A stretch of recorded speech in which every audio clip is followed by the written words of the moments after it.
Good evening, everyone, and welcome to Simplify Your Routine, Become More Efficient and More Profitable with Your Restorative Dentistry. I'd like to thank Viva Learning for this opportunity to do this webinar with you guys tonight. And I'd also like to thank Tokayama Dental for sponsoring this, and we will talk a lot about Tokayama products as we go through this webinar. My name is Joshua Austin, and I'm a restorative dentist in San Antonio, Texas. This is my dad.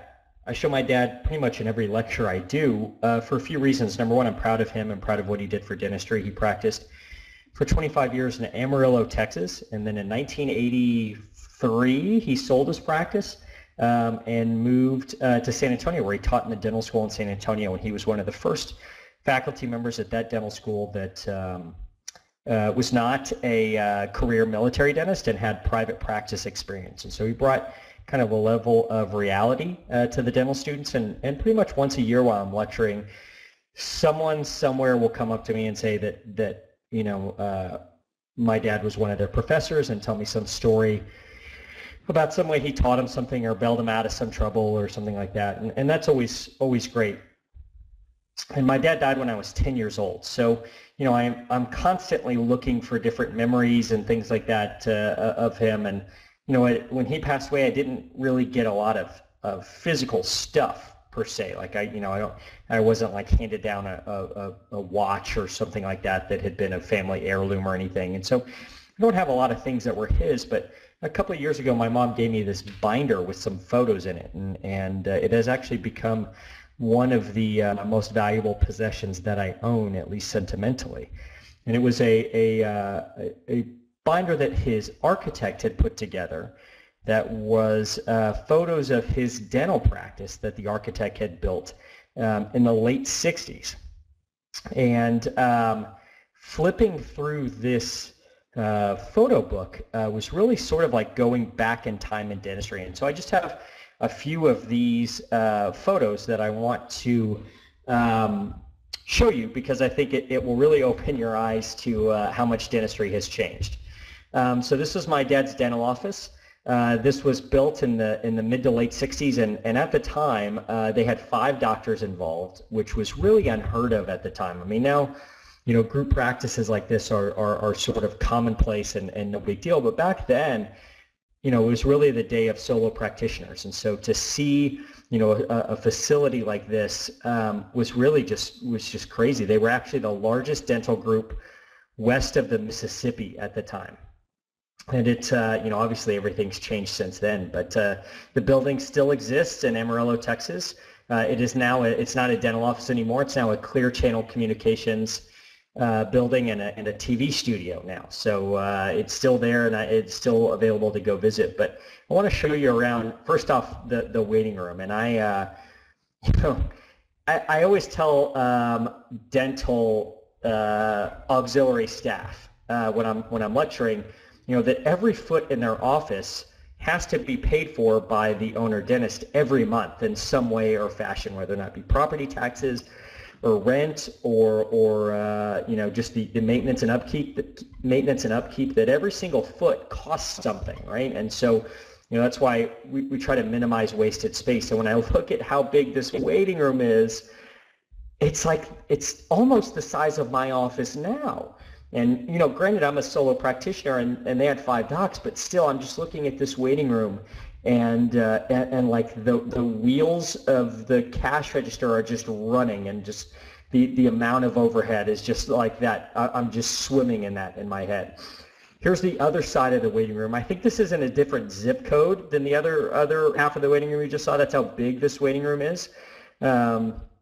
As you can see at the front desk, no computers anywhere, all corded phones and all of that.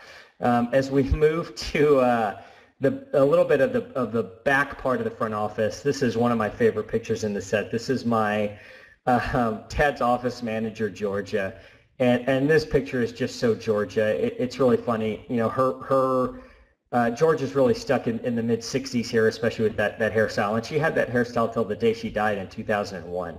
But these just big banks of charts and whatnot. My dad would walk in my office now and wonder like where my patients were, because I don't have any charts, right? And so it's just a whole different deal. If you look right here on George's desk, there's the Dentrix, a paper book that you would write in with a pencil, right? So, things are just so different right away.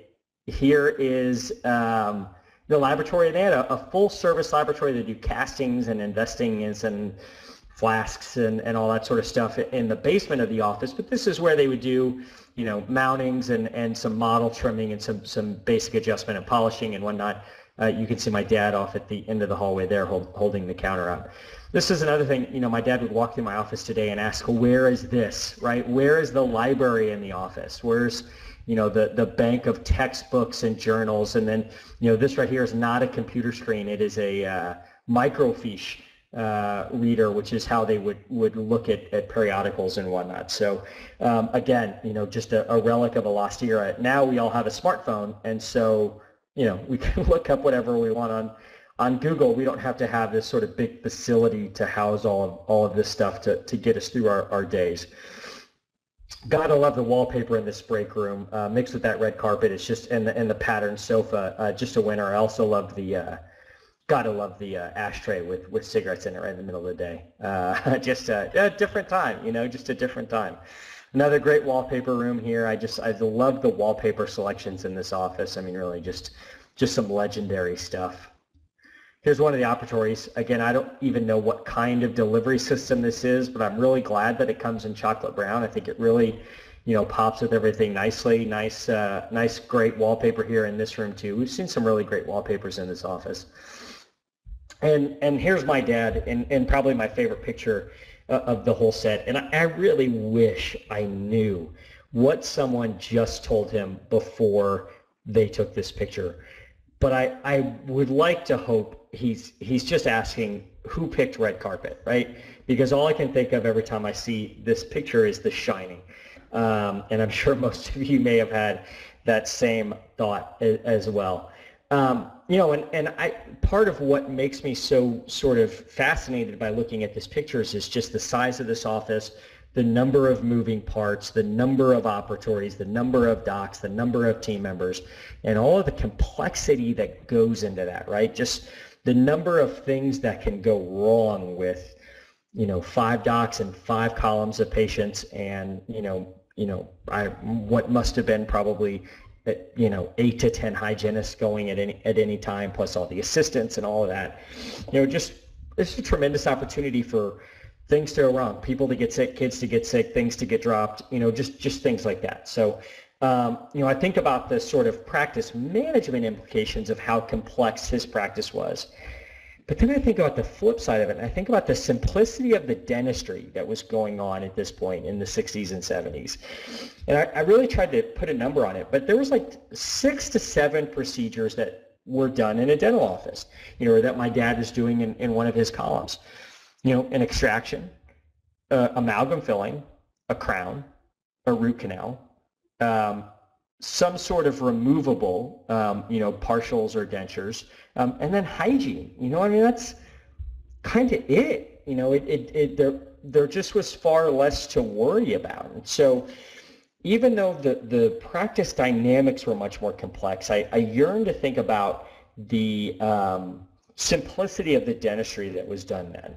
And would love to kind of get back to the idea of simplicity, because I think in our haste to become more technologically advanced and more aesthetic and all of these things, that we've raised the levels of complexity so much that there's just so many more things we have to think about today than we would have had to think about in those days. So today we're going to talk about a new restorative material and how it can impact your practice's efficiency and results. We're going to look at a little bit of science behind that, and then we're going to look at just a couple of placement techniques and think about the ways that we can use this material for its best use. I write for Dental Economics. I have a column called Pearls for Your Practice, which is a product review column. It's really a great thing to get to review all the composites and adhesives and cements and whatnot that come out, and I really enjoy getting to do that. If you haven't read Dental Economics in a while, give it another chance. I think it's a great, we've really come a long way over the last few years in offering great material to our readers. And a few months ago, I was flipping through the magazine and came across this, and this struck me as the kind of thing that I really wish my dad was around so that I could send him this picture, because I would love to be able to say that I made my dad proud with something, and this is something I think that would actually really make my dad proud. I was above the fold in this particular issue of Dental Economics of really the dental pope. I mean, Gordon Christensen, what he says goes, and he's the unquestioned leader of this sort of stuff and many things in dentistry, and the CR Foundation is amazing. So I took this picture and I sent it to my friend Mike Totola at the bottom here, who's also pictured here. Probably one of the best lecturers I've ever seen, former clinical director at Glidewell and Sirona. I mean, really just an impactful guy. And I sent it to him with just one word, Wolfpack, like from The Hangover, we are the 3 best friends that anybody could have. And he replied really quickly with one word, or with one phrase, 2.5 men. And so I don't know who's the half a man, but I can kind of guess that he's probably talking about me, and I'm okay with that. Again, I'd like to thank Tokiyama Dental for this, for making this presentation possible.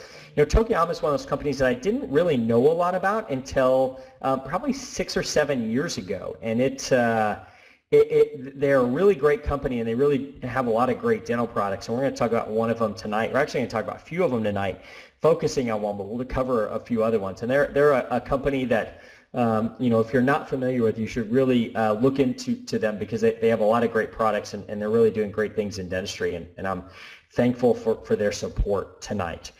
So the ADA they have a health policy institute that does a bunch of kind of high-level research on dentistry and oral healthcare trends and all that sort of stuff. And they do a study every 5 years called the Survey of Dental Practice. And that just dives into a bunch of numbers in dentistry. And one of the things that it looks at is, what procedures are being done regularly? Is the number of partials going up or going down? Is the number of implants being done going up or going down? And those are, certainly easy ones to kind of guess what the trends may be on that. But for restorations, it's always interesting for me to look at that data when it comes out. And one thing that always astonishes me is the percentage of restorations that are done in this country. And this is for U.S. dentists specifically. It may be different outside of the U.S., but for U.S. dentists, about 78% of the restorations done every year are direct restorations, which means that 22% are indirect restorations. Now, when we go for CE and we go to learn stuff and we're looking for information, we tend to focus on the indirect restorations. We tend to focus on the 22%, and we go to CE on things like full mouth rehabs and veneers, and all on fours and all that kind of stuff that's sort of really great and sexy and fun to learn about. And then what happens is we go back to our office on Monday and we do a DO composite on number 14, and there's just a disconnect, and we're going to do so many more direct restorations in a year in our practice that we should spend more time learning about the direct restorations. I'm not saying ignore indirect restorations in your CE, but just spend more time talking about direct restorations, because that's the stuff that's going to impact your practice literally the next time you open the door, right? So I brought up my dad earlier, and I talked about sort of the complexity of his practice, but the simplicity of the dentistry, right? And I want you to think about, from the day and age we live in, and the fact that, the vast majority of us aren't really using amalgam. And so we're using resin composites, in all aspects of the mouth. And when we use those resin composites, we're sort of bombarded with all these choices of shades to buy. And so we buy these big, elaborate master kits.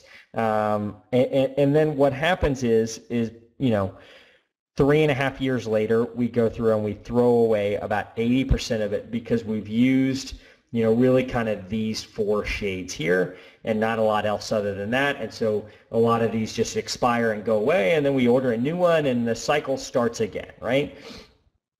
And then this is, a great Tokiyama product. Estelite Omega is one of my favorite anterior composites. It's absolutely amazing. It handles really well. It sculpts very well. It polishes like a dream. It's a nano hybrid. Polishes actually way like a microfill. It just is a really, really nice composite that has these different shades that you layer on top of each other to generate those restorations that really are imperceptible. And this is how I was introduced to Tokiyama, was with Estelite Omega. I was in a CE course with a cosmetic dentist named Frank Milford, and he was teaching class 4 restorations with this material. And it was the first time I'd ever used it, first time I'd ever heard of Tokiyama, and it was a great CE course. This is a great material. But the level of complexity that comes with these, there are times that we need these types of tackle boxes of this type of armor material of all these different shades. But for the vast majority of what we do, we can get by with something a lot simpler. And that's where Omnichroma comes in. Omnichroma is a new material that was introduced in February at the Chicago Midwinter meeting, and it's a kind of a universal shade. It's the first composite that offers one shade to match almost any patient in almost any case. And so I'm going to show you some of that science behind that and show you some cases here, and see if you can find a place in your practice where Omnichroma makes some sense. I think that you will. So real quick, to kind of get into this, we need to talk about how shading is done. And teeth shades, even though there's a huge difference between A1 and D4, they all kind of fall into a pretty narrow spectrum of colors. In the vast, in the grand scheme of things, it really is a small little window, where the vast majority of teeth lie. And really what's interesting is even among this, right, which is a narrow window between A1 and D4, when you look at data from big laboratories, the vast majority of what is being ordered in this country by dentists is for indirect restorations is in this little area right here. So an even smaller area within that, right? So, we know that teeth kind of have a narrow window. Now, are there lighter teeth? Yes. Are there darker teeth? Yes. But in the grand scheme of things, that's a pretty small window that we're talking about. So, we're not talking about trying to, to really do anything really, really crazy here. We're talking about trying to match kind of this small little window. Now, most things in this world that we encounter on a daily basis, and certainly, what we've used in dentistry, are coming to us from chemical color. So, the way chemical color is very simplistic. It's what we learned when we were young in elementary school and learned about color.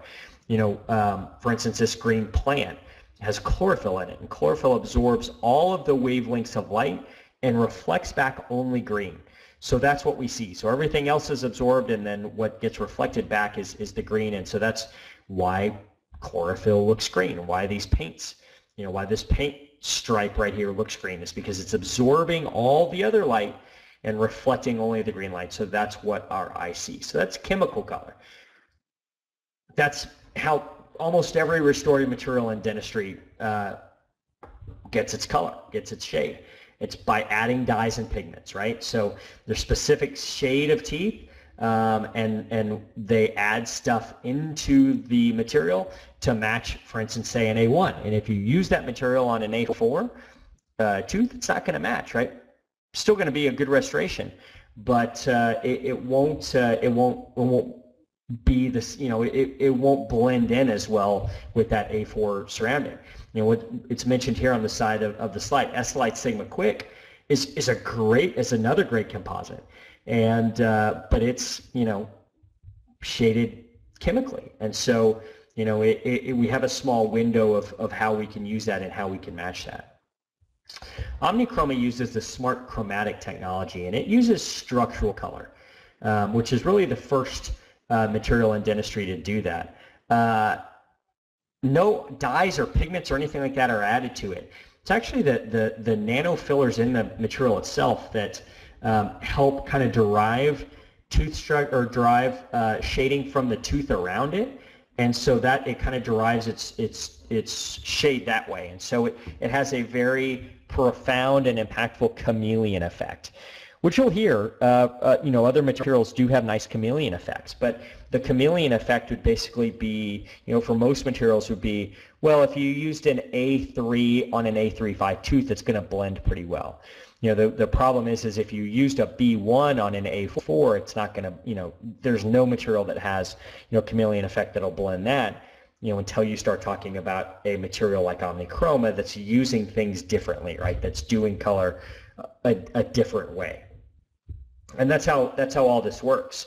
What's the filler that sort of gets brought up in this, and that is important in the shading of this, is this uniform size supra nano spherical filler, which is really important. The spherical filler is part of what allows that material to match so many different teeth. Is this round filler versus an uneven filler that you will see in many other materials. The monomers used in this are UDMA and TEG-DMA. TEG-DMA is great for strength and whatnot. UDMA helps us reduce the shrinkage on this.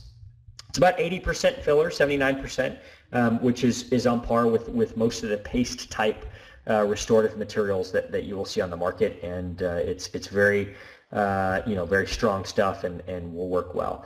Now, when you start using Omnichroma, when you first go to put it in a tooth, especially a darker tooth, as you dispense it into the tooth after you've done your it's a traditional composite, so you have to selectively or etch in the manner appropriate with whatever bonding agent you're using. For me, that's selective etch with a universal bonding agent.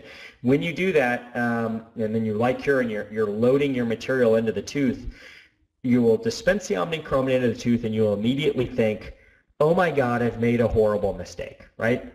And this material really changes once it cures. So this does a really nice job of illustrating how this material looks before you cure it.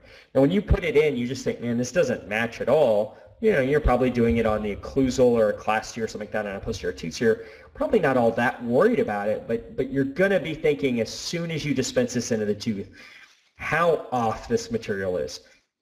And I've actually never had it match well before I've cured it. It matches great afterwards, but before you cure it, it just doesn't look like tooth at all. It's way too opaque. And so you just think, man, there's no way this is going to look good. And then after you cure it, it looks really good. So, this is a really, don't be alarmed. You didn't get a bad batch. If you start using this and notice that's exactly how it's supposed to be. It will absolutely change color as you cure it. Now, a lot of times we see it go the other way. We will see a material opacify as it cures.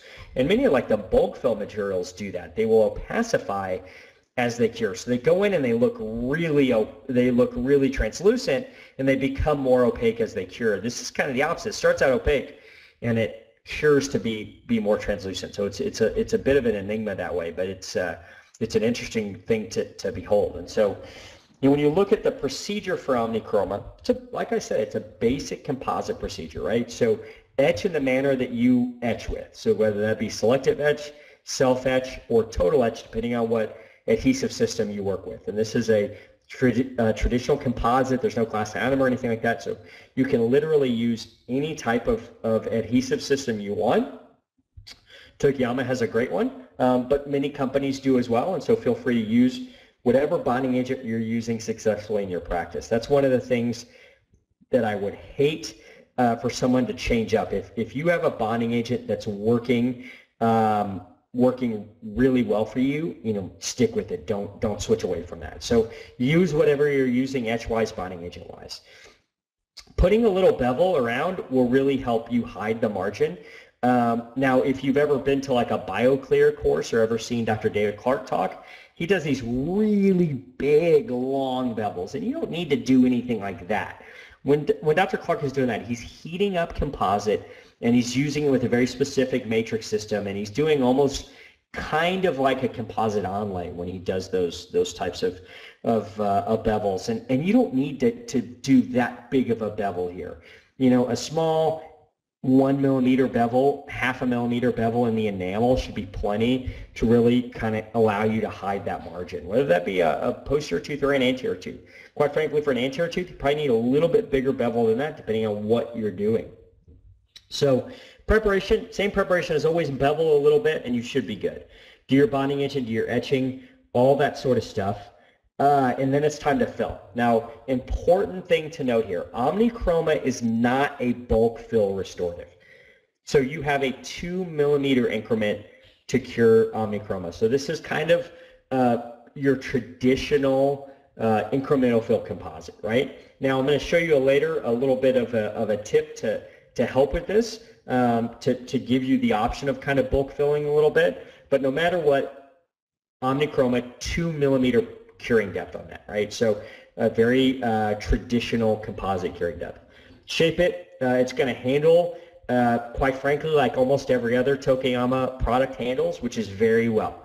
Both Estelite Sigma Quick and Estelite Omega are both known for their handling, and OmniChroma follows right in with that. The other thing that both those materials are known for is their polishing. They both polish really well. So it's a great handling composite, and it's a great polishing composite as well. It definitely has that Tokayama DNA in it, which people seem to love who have tried it. If you haven't tried it before, try one of those 3 materials, and you should be in great shape. And then do your traditional finishing and polishing. Now it's for the posterior. Now the anterior, it depends on what classification it is that we're talking about. So right here you're seeing kind of a class 3 type of restoration. Do the same kind of thing you would traditionally do. Excavate your decay and bevel around it, and then fill with the OmniChroma. Now if you have an area, if it's a class 3 where it gets a little bit bigger and you can actually see through that and see the darkness of the mouth behind it, we may need one extra step in that scenario. Not always, but especially on the bigger type of anterior restorations, we may need one extra little helper on that to help us through, and we'll go over that in just a second. And actually, here it is right now. We'll go through it now. This is the OmniChroma blocker. So what blocker does is it's additional. I hesitate to use the word shade because it's not really a shade. It's the blocker is all one shade. The OmniChroma is all one shade. So it's really just another layer you might need to use in the situation of like a class 4 or a big class 3, right? When you're seeing some of the darkness of the mouth behind it, you may need to use the blocker, which is basically it's kind of a opaquer sort of to make sure that you're not seeing that darkness of the mouth transmitted through. Part of how OmniChroma works is by transmitting through the shade of the tooth around it, right? And if there's not tooth around it like we would have in a class 4, it has a hard time doing that. And so blocker kind of helps with that. So you would do a lingual shell a la Newton Fall, who is a well-known restorative dentist and is a big advocate of using these lingual shells to then give you something to build against. You would do a lingual shell with the blocker, and then you would use OmniChroma over it. So instead of a 4 or 6 layer restoration, you're really just having 2: the lingual shell of the blocker, and then the OmniChroma on top of that. And then you would finish and polish it like normal. So still one extra step, but a few steps less than what you would have on your traditional stacking and layering type of composite system.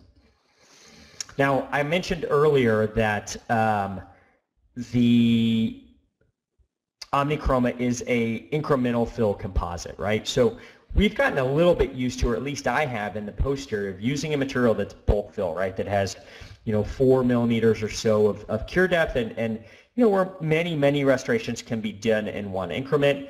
If you're going to use an OmniChroma on a class 2, then you're looking at multiple increments. And so one way to sort of circumvent that or reduce the number of increments you're going to use in OmniChroma is to use something like this, like an Estelite bulk fill flowable, which is absolutely one of my favorite flowable composites on the market.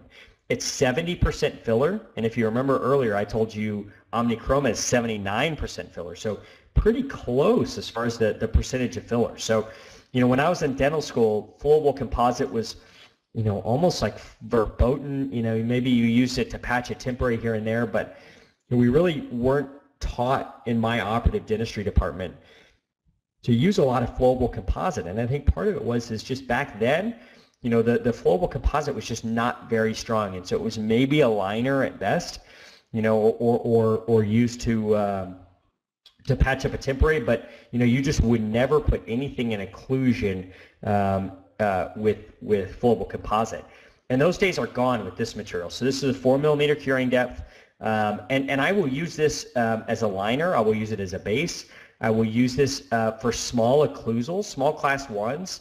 And I've even used it on like smaller class 2s on pediatric patients, right? So this has a lot of uses here, and I think it's a great material to have. I would say, you know, use this Estelite bulk fill flow as a base under your restoration, and leave yourself, you know, 1.5 mm to 2 mm on top of that to then fill with your Omnichroma, right? So I think this is a way that you can make the Omnichroma at least, you know, a little bit more on the bulk fill side, although you're not going to be able to do a whole, you know, box with that. You would then just have a layer of Estelite bulk fill flowable and then your capping layer of the Omnichrome on top of that. So it simplifies your process a little bit, and this should not affect any of the shading or anything like that with it.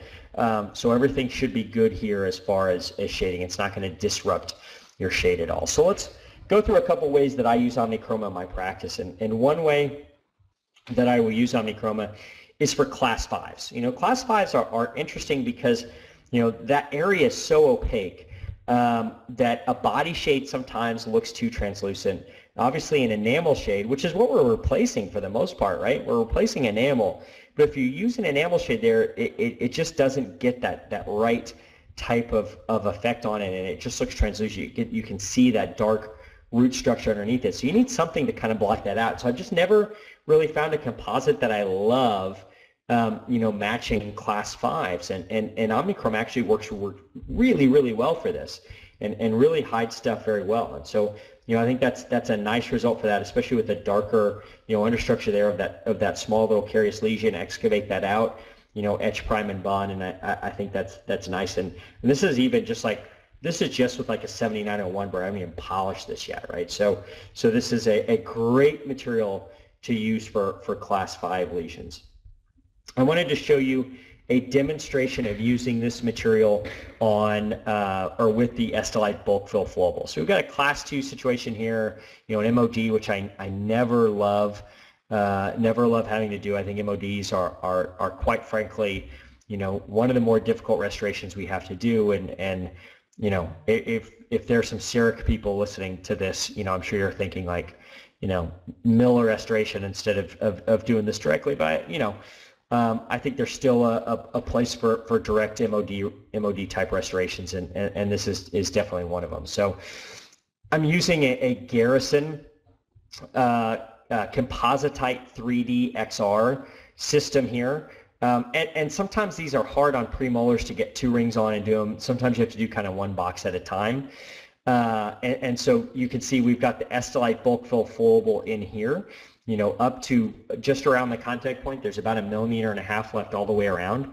And you know, then from there I'm going to fill up with the Omnichroma. So, you know, I think this is the way to manage using the Estelite bulk fill flowable, is instead of this having to be, you know, a 4 or 5 or 6 increment restoration, this is pretty easily done in 2 to 3 increments, depending on how comfortable you are, you know, sculpting both of those marginal ridges at the same time. So, you know, that's a nice way to use the Estelite bulk fill flowable, and then we just cap over that, and life is good. Finish and polish and go on from there.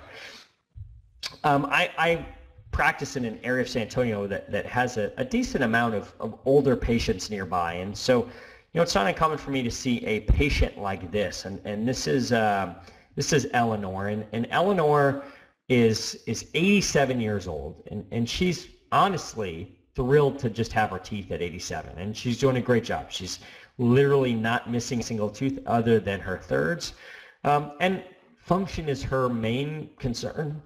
Aesthetics aren't high on her to-do list. She's not looking at doing a big makeover. But when you look at her anterior teeth, she literally has about 7 different shades.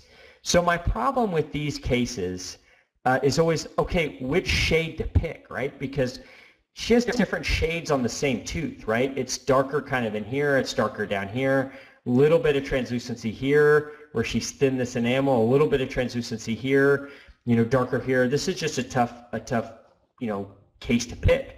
As you can see, like this restoration was done here, doesn't match real well, has some leakage around it, maybe a little leakage here, but these are all different shades, right? I mean, just kind of going through there, you can literally probably find 7 or 8 different shades there, and you just don't know which shade to use. That's the problem. I really think, this is a great use of OmniChroma is on these patients. So here you can see from the lingual, and we've got some kind of decay here that's sort of class 3-ish, although it's definitely kind of goes up onto the lingual surface, but it doesn't involve an edge, so it's not really a class 4. But you can see where she's thinned her enamel out and gotten some decay there, and she's got some leakage around this old class 3 that's in there, and so we're going to clean all that out. And you can see, I can see a little black kind of behind it, right? So I'm going to use, and there it is from the lingual, all cleaned out in here. I'm going to use a little blocker, and then over that I'm going to go with some OmniChroma. And I think, compared to the other restorations that are on her front teeth, I think that blends, better than anything else, to be completely honest, right, with what she has. Now, certainly we could talk to her about doing, some sort of anterior aesthetic makeover, but, at being in her 80s, I don't know as if that's a, something that I think she should spend her money on. If it made her happy, great, but, so having a composite like this to use for this kind of patient that has multiple shades of anterior teeth, this is where I use this material in the anterior. No doubt about it. I think it's a great choice from there. I'll be honest, if I have, somebody, and I don't even want to say of high aesthetic demand, I just have average aesthetic demand that comes in with a decent sized class 4 restoration that involves some dentin. I'll be honest, I love Estelite Omega so much that's going to be my go-to for that. That's not really where I'm going to use OmniChroma. Where I'm going to use OmniChroma is posterior teeth, class 5s, occlusals, class 2s, some class 3s on anterior teeth, and class 5s on anterior teeth, right? That's kind of my wheelhouse for OmniChroma. And honestly, what it has replaced in my practice is the Estelite Sigma Quick. The Estelite Sigma Quick was my go-to posterior restorative material, and I typically would carry a few shades of it. Obviously use A2 most, but use some of the others, depending on the situation. And what I found myself using less of is that material. It hasn't, replaced, any of my anterior stuff for the most part, except in patients like this or class 5s. But for that type of patient, the Estelite Sigma Quick is really what it's replaced for me. Here we are after, and you can see that blocker, it's just way more opaque, right? And so it's blocking out, all of this is blocker right here, it's blocking out all of that. And that's out of sequence a little bit, but that's just showing my matrix in there. And then I put the blocker down and put the OmniChroma on top of that, veneering that buccal over. So let's really quick go into the physical properties of OmniChroma. Really high flexural strength, up to 135 megapascals, right in line with honestly all the other composites that would be frequently used in the posterior, and if not on the higher side of that. Same thing with compressive strength, 420 megapascals, same type of deal on the higher side of where all the other composites that you're used to using here. Great wear resistance, 3-body wear tests are great on this. That 80%, 79% filler does really well. Those nanohybrid spherical fillers hold up really, really well. And a very small polymerization shrinkage, 1.5%, very, very small, especially for an incremental fill composite where you typically see higher shrinkage rates. So this stuff measures up really well to all the other composites on the market that you may use for this, and then it has that added bonus of really being able to camouflage really, really well. So here's another way that I use, and I'll show you a couple of cases here with this. I follow some of these Instagram accounts for dentistry, and they show these people that do these amazing, class 1 and class 2 posterior composites, where they get a K-file out and they, dip their K-file in some stain, and they do the stain grooves, and I mean, it literally just looks like the tooth just erupted like that. And I got to be honest with you, I just don't have those skills.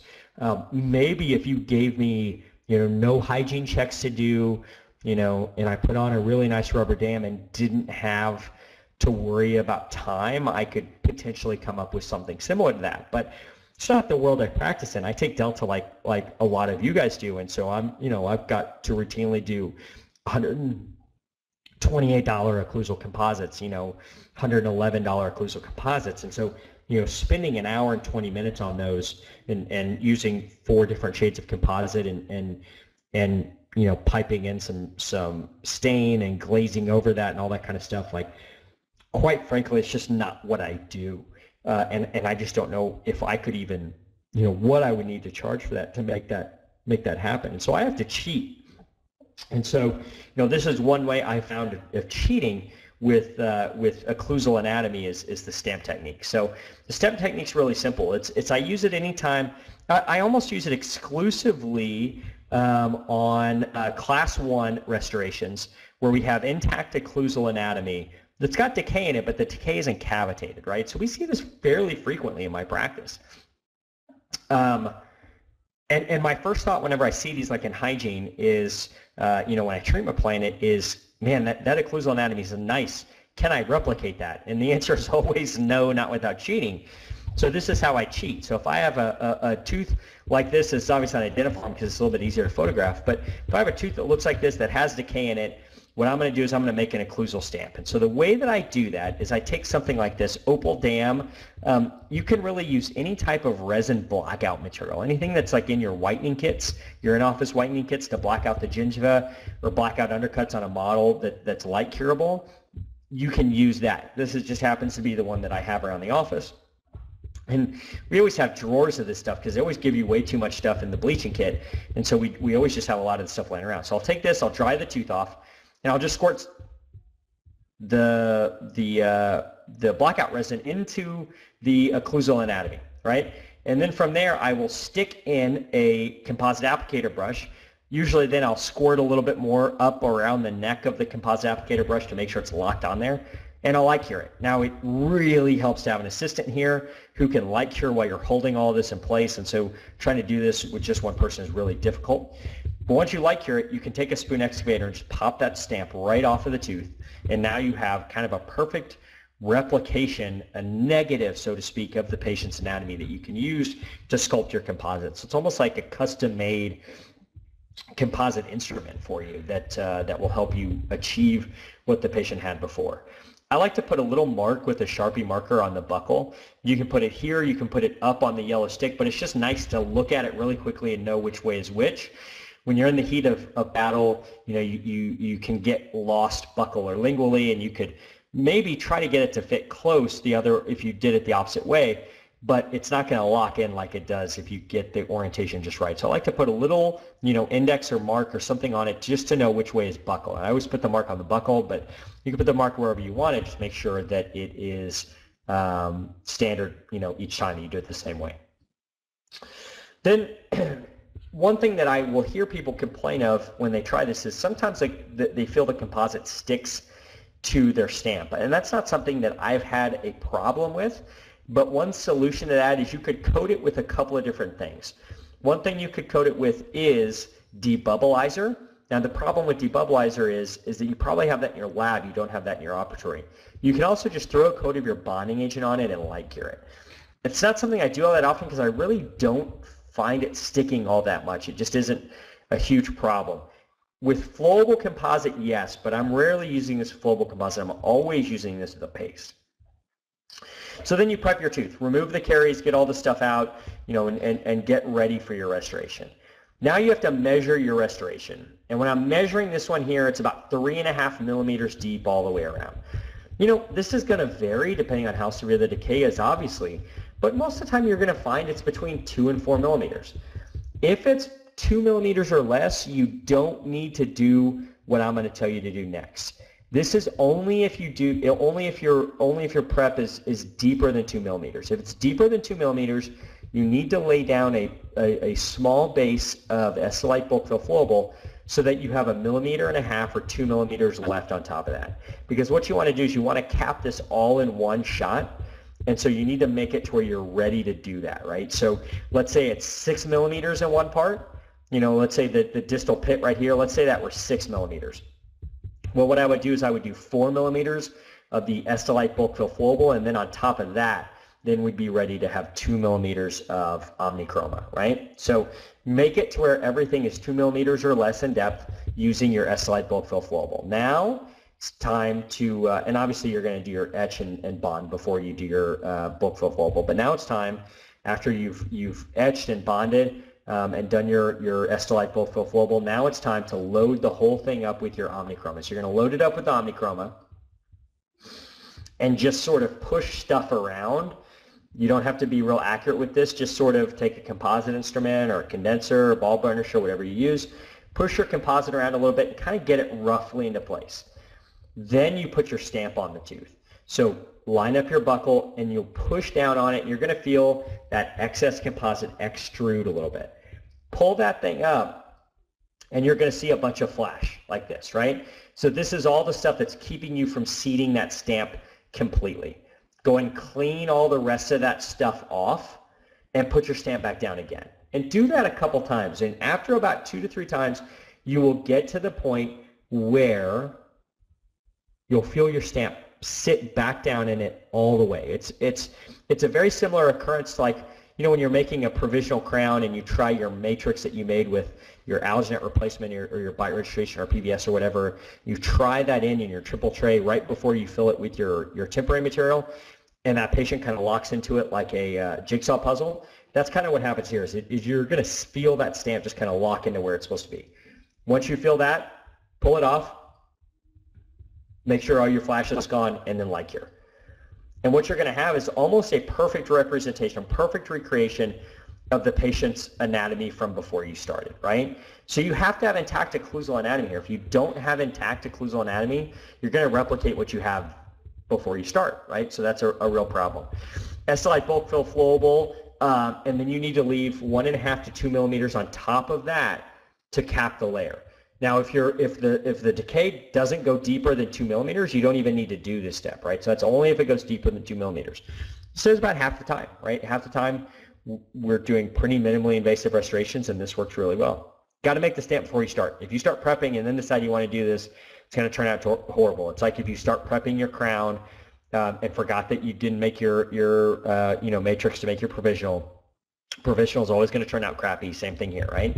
And you really do need 4 hands. It takes an assistant to help you with this. It's really hard, making the stamp part, because you'll end up pulling your composite. You won't have enough block out resin on your composite brush, and so you'll pull that out and you'll have to do it again, right? So you really need an assistant.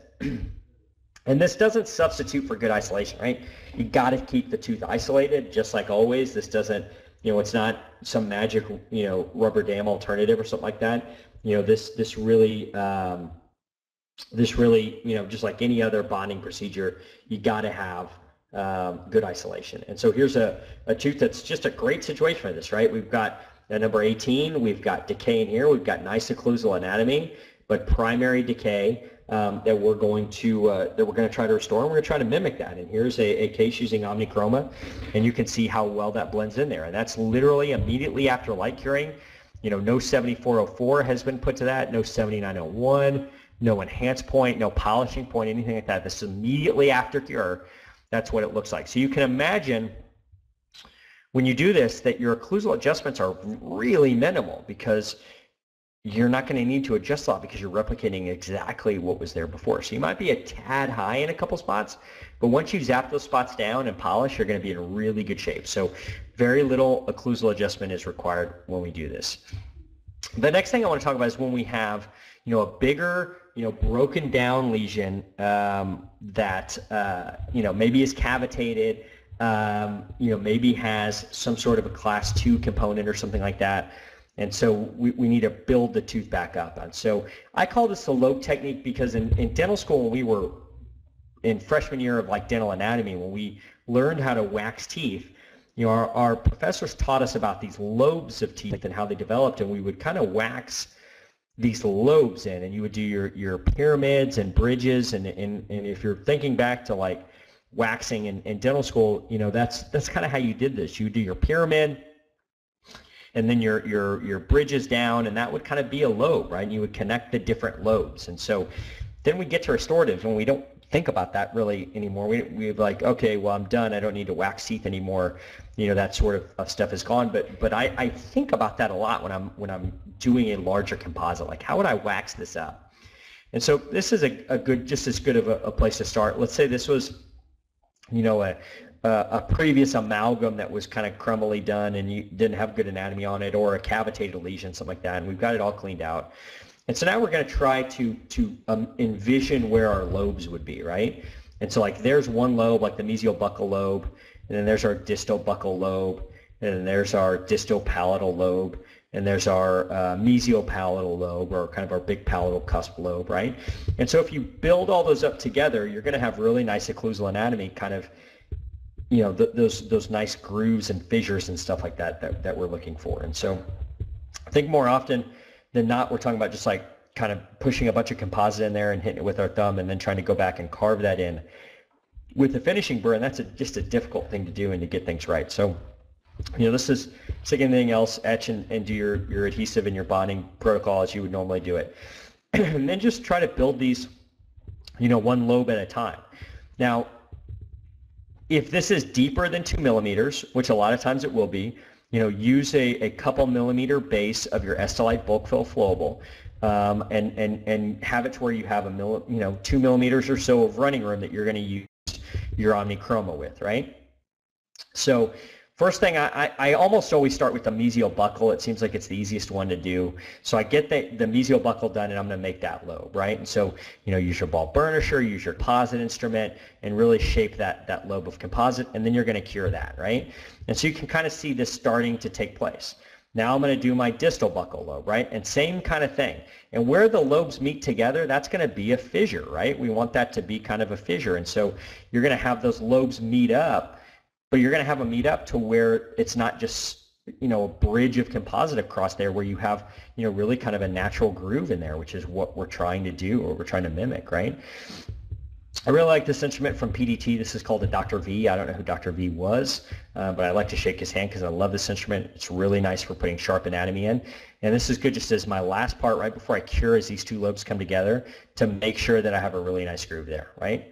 So there we go. We've already got our groove working there, you know, the groove coming out the mid buccal of the tooth, and now we're going to do the palatal half of the tooth. I'm going to do that distal palatal first, shape that in, and again, you can kind of see our central groove starting to come together now, right? Now that we have the other half of that part in, cure that. And then this is the other side of the Dr. V instrument, right? I showed you kind of that really sharp PKT end. And then this other end is sort of like it's almost like a broken probe almost, that can really help you kind of just make sure that you get really nice grooves and things like that in there. So, you know, there you get at the end. And so, you know, by thinking of a tooth in the way of waxing, it can kind of help you replicate this. And so, you know, this is something done using the Estelite bulk fill flowable and OmniChroma that can get you great results, right? So here's a case I did. This young lady is she's a volleyball player at the university that's close to my office, and she broke a tooth. And they had a big like conference game, and she broke a tooth like at 3:30. She was chewing on a pencil in one of her classes, and it breaks the tooth like at 3, goes straight to the trainers. The trainers call me, and they've got a game at 6, and they need her. She's like the star player. They need her for this game. So whatever I got to do, I got to do it fast.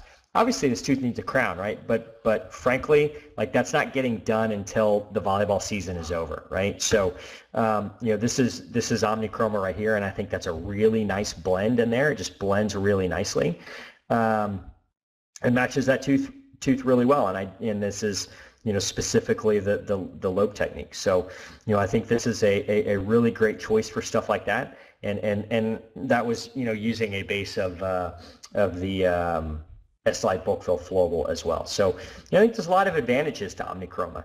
excellent physical characteristics. We talk about the polymerization shrinkage of 1.5%, which is really great, especially for an incremental fill composite. Great compressive strength, great tensile strength.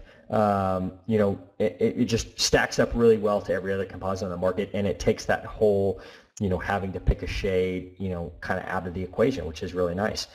What that means is simplified inventory management. A couple weeks ago, we took a half a day. My assistants and I took a half a day and just went through all the operatories and just cleaned stuff out, right? All the stuff in the drawers and whatnot that piles up over time. And I mean, we threw away so much composite. I mean, I literally remember taking, one of those big tackle boxes of all the different shades, and it was literally 80% of them were expired. The ones that weren't expired were the A2s, and the more standard shades that we use all the time. But I remember thinking such a waste of composite. It'd be so much nicer if we had something, that could help us along. We have our standard shades, but then for those crazy shades out there, maybe we have something that kind of works with all of those. And so, this is a great choice for that. And it's just the patient Eleanor I showed you, right? The multi-shade patient, the patient whose all their front teeth are some shade or another different, or will have all these different shades on the same tooth, right? This kind of takes that equation out of it. And so instead of having that conundrum of which one to pick, this will help you. And a simplified restorative process, right? Trying to find those shortcuts here and there, Delta, Aetna, Cigna, Humana, none of those places are raising reimbursements, right? So we have to be leaner and meaner. We got to work faster, and this is one way to do that. Again, massive thank you to Tokiyama for this. Great company. If you're not familiar with them, really look into it. And OmniChroma is a great place to start. I do believe you can go to their website and request some samples. So if you want to do that, I think that's a good way to go. I'm going to answer some questions right quick. If you have any questions, you can email me at jaustindds@me.com after the presentation, or you can hit me up on any social media at JoshuaAustinDDS. Slide right into those DMs, and I'd be happy to answer any question you have. So a couple of questions here. Somebody asked, would you recommend to use a flowable under OmniChroma? Would that change the color of the final shade? I think this question came in very early on, and so obviously we answered that. I think using a bulk fill flowable would work really well for that. Estelite bulk fill flowable is a great one, but there's other companies that make really nice ones too, and do your base with that. Leave yourself a couple of millimeters on, millimeter and a half, 2 millimeters on top of that, and you should be ready to roll. Question is OmniChroma radio opaque? It is. It's got really great radio opacity. It's up there in the top end. Ivoclar always has the highest radio opacity because of an agent they use called Ivorine that is just really, really bright on an X-ray. You may have noticed that with multi-link auto mix or something like that. It's not quite as radio opaque as that, but really nothing is. It's in the same radio opacity level as Filtech and some of those, so you don't have to worry about that being an issue. And the same thing is true of the Estelite bulk fill flowable. It's as radio opaque as pretty much every other flowable is on the market. So that is to say, not quite as radio opaque as a traditional composite is, but easily visible on a radiograph. So that works really well. Patient asked, the patient with the dark line on the central incisors, are the teeth fractured or cracked or some other condition? My 100, it's an 80-something, 85, 87-year-old woman. Those are craze lines that just over the years have picked up stain and whatnot, So I certainly wouldn't call those a fracture, no probing defect or anything on that, and certainly, no sensitivity or anything like that. So I would say, definitely craze lines that have just picked up stain. How much does OmniChroma cost? I guess that's going to obviously vary with where you get it and what supplier you get it from. But I will tell you it is in line at the same level, if not a little bit less expensive than a lot of the other composites on the market of the high-end composites. So it's not going to break the bank. It's not significantly more expensive. It's going to be right in line with what you're paying for composite now. If not slightly cheaper, depending on where you're getting it and what you're buying from. Is there any chance that the material can lift and you can create voids with the stamp technique? Yes, I guess it's possible. As far as voids go, as soon as you lift the stamp off, you're going to kind of shape it and scrape off all that stuff. The biggest thing you would have with that is if you have material sticking to the stamp, and that where I've noticed that more than anything is with flowable. With paste, I just don't get that very often. It just hasn't been a real issue for me. So I would say for me, no. When you're first starting out, with this technique, you may try it and see if it may become, may be a slight, issue for you. But it hasn't been a huge issue for me. Are there any long-term studies with Omnichroma? It's a very similar composite as far as materials, properties, and strengths and whatnot to some of the other Tokiyama composites that have a lot of long-term studies. Omnichroma is a new material, so you don't have 10-year, 15-year studies on it. But some of the other Tokiyama products do, and they're from the same family. So I feel pretty good about that. The lobe technique is new to me. This might be a silly question, but is there any leakage in the grooves or fissures? And so, yeah, I mean, definitely you want to make sure when you're putting, those lobes together and they're meeting, that that junction between the two lobes doesn't go all the way down to the underlying tooth structure and the dentin. What you want, in those grooves is that composite touching up to a certain part and then not touching anymore, right? And so yeah, if done properly, you're not going to have any of that. But you could short a lobe and end up where you have kind of a fissure that passes through. And in that case, you can just add a little bit to it and just be real careful. Use really sharp instruments to make sure you get that groove back in there. So I don't think you're going to have an issue there. Let's see here. What do I use to take intraoral photos? I'd use a DSLR with mirrors 95% of the time. I do have an intraoral camera, but I really like my DSLR more than anything. Let's see, when you line or build up the base for the Omnichroma composite, does it not take the shade of the build-up material underneath? So if you were using, let's say, one of my favorite build-up materials to use is an opacious white build-up material. Pretty much every buildup has some sort of opacious white shade. If I were to use something like that underneath it, yes, absolutely, it would change the coloring. The S-Lite bulk fill flow is not going to change the coloring because it's not like this outlandishly bright white, underneath it. So yeah, would I use something like Fluorocore or Build It opacious white or something like that underneath it? No, I wouldn't. I would use, a flowable bulk fill material like the S-Lite bulk fill flow or the Tetra Evo Ceram bulk fill flowable or the Filtech 1 bulk fill flowable, anyone like that. And you shouldn't have an issue with changing the color of that. So that is our time for the night. So any other questions, I will try to hit you responses with in the chat window. But I appreciate your attendance, and I appreciate your attentiveness. I hope you guys have a great night. Thanks once again to Tokiyama for this. Thanks to Viva Learning, and you guys enjoy your evening. Thank you so much.